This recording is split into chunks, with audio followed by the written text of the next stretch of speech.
Good morning, myself doctor Umesh Chaudhary, assistant professor Government Law College Nagaur. अपन पिछले कई video में भारतीय दंड संहिता के महत्वपूर्ण टॉपिक को हम डिस्कस करते आए हैं। उसी श्रृंखला में आज महत्वपूर्ण टॉपिक जो विश्वविद्यालय परीक्षा और कई कंपटीशन एग्जाम में भी अमूमन पूछा जाता है, उस पर डिस्कस करेंगे। क्या है टॉपिक? अनलॉफुल असेंबली, विधि विरुद्ध जमाव। कब किसी जमाव को विधि विरुद्ध जमाव कहा जाएगा?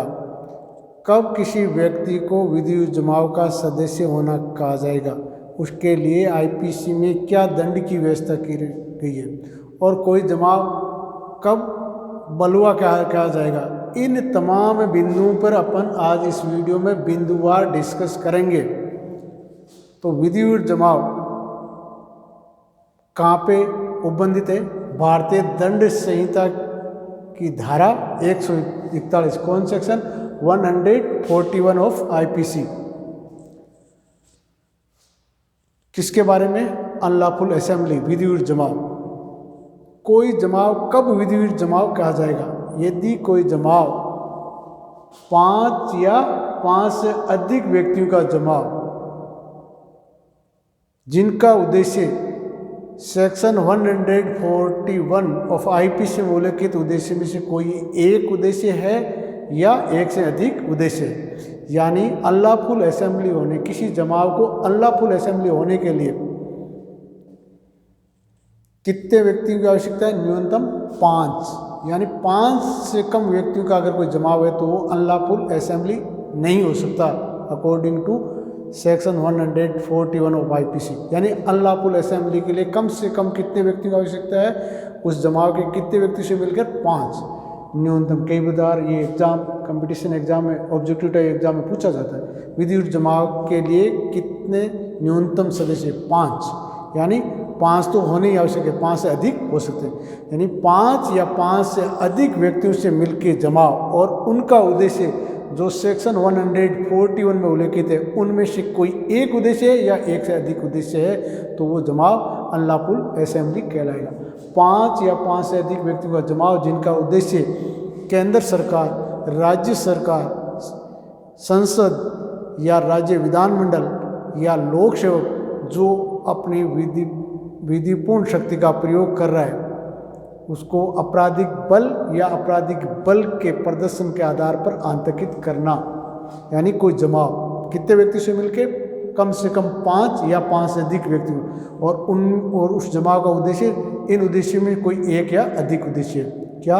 5 या 5 से अधिक व्यक्तियों से मिलकर जमाव जिसका उद्देश्य केंद्र सरकार या राज्य सरकार या संसद या राज्य विधानमंडल या लोक सेवक जो विधिपूर्ण शक्ति का प्रयोग कर रहा है उसको आपराधिक बल या बल के प्रदर्शन द्वारा आतंकित करना, या विधि की कोई वैध आदेशिका के निष्पादन का प्रतिरोध करना, या रिष्टि आपराधिक अत्याचार या अन्य अपराध करना, या किसी व्यक्ति पर आपराधिक बल या बल के प्रदर्शन के द्वारा किसी संपत्ति से कब्जा लेना, या किसी व्यक्ति को मार्ग या जल का उपयोग या अन्य अमूर्त जिसका वो कब्जा रखता है वंचित करना, या किसी अधिकार या अनुमत अधिकार को परिवर्तित करना, या आपराधिक बल या बल के प्रदर्शन द्वारा किसी व्यक्ति को ऐसा कार्य करने के लिए विवश करना जिसको वैध रूप से करने के लिए आबद्ध नहीं था, या ऐसे कार्य करने का लोभ कराना जिसको करने के लिए वैध रूप से हकदार था, विवश करना। तब कहा जाएगा कि ऐसा जमाव विधि विरुद्ध जमाव था। अनलॉफुल असेंबली के लिए क्या आवश्यकता है? वो जमाव कम से कम कितने व्यक्तियों से मिलके हो? 5। यानी विधि विरुद्ध जमाव अनलॉफुल असेंबली के लिए कम से कम कितने व्यक्ति?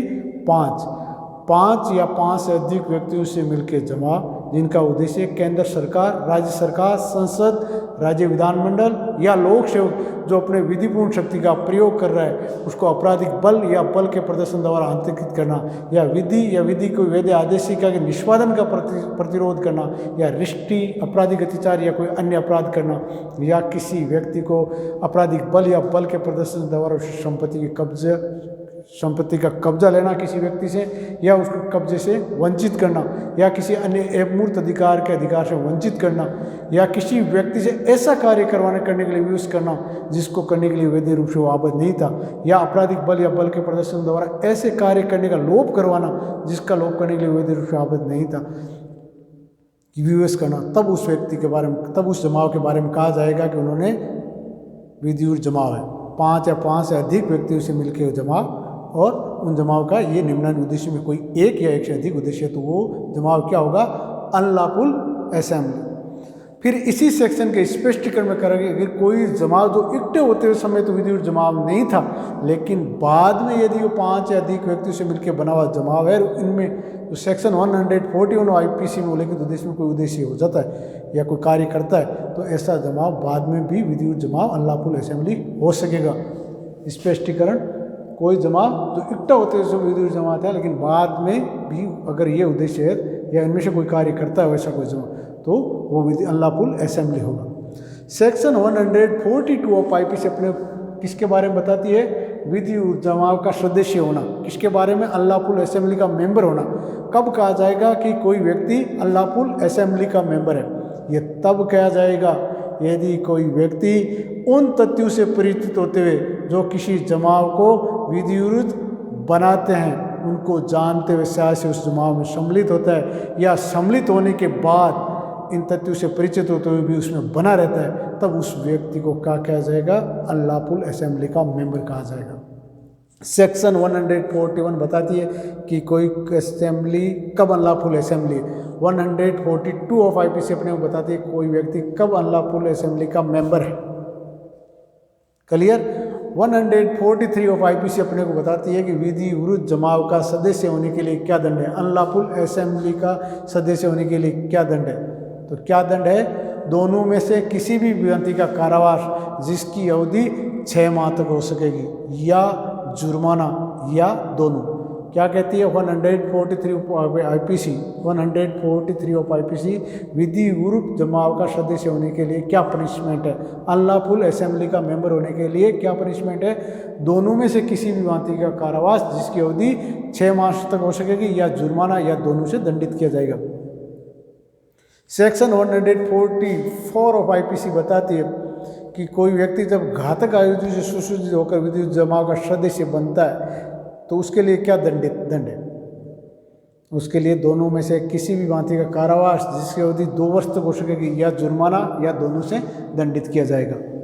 सेक्शन 145 ऑफ आईपीसी बताती है कि यदि किसी जमाव को तितर-बितर होने का आदेश दे दिया विधिवत जमाव और उसके बावजूद भी वो बना रहता है, तो उसके लिए दंड 2 वर्ष तक का कारावास जो दोनों में से किसी भांति हो सकेगा, या जुर्माना, या दोनों से दंडित किया जाएगा।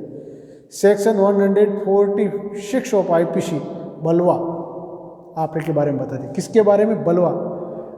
कब किसी व्यक्ति को कहा जाएगा या किस जमाव को कब कहा जाएगा कि उन्होंने बलवा का अपराध किया?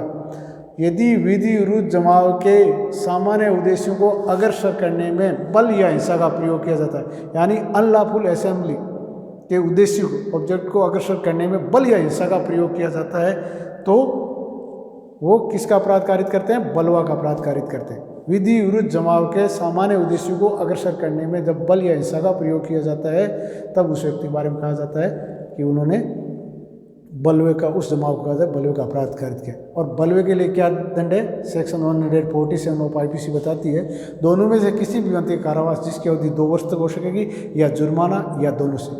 148 ऑफ आईपीसी अपने को बताती है जब घातक आयुध से सूचित होकर बलवे का अपराध कारित किया जाता है तो उसके लिए क्या दंड है? तो उसके लिए दंड है दोनों में से किसी भी भांति का कारावास जिसकी अवधि 3 वर्ष तक हो सकेगी, या जुर्माना, या दोनों से दंडित किया जाएगा। 149 ऑफ आईपीसी विधिवत जमाव का हर सदस्य सामान्य उद्देश्य को अग्रसर करने का दोषी होगा जो उस अपराध जिसको कारित कर उसी के लिए दोषी होगा। अपन 149 और सेक्शन 34 आईपीसी का अलग वीडियो से डिस्कस करेंगे। थैंक्स।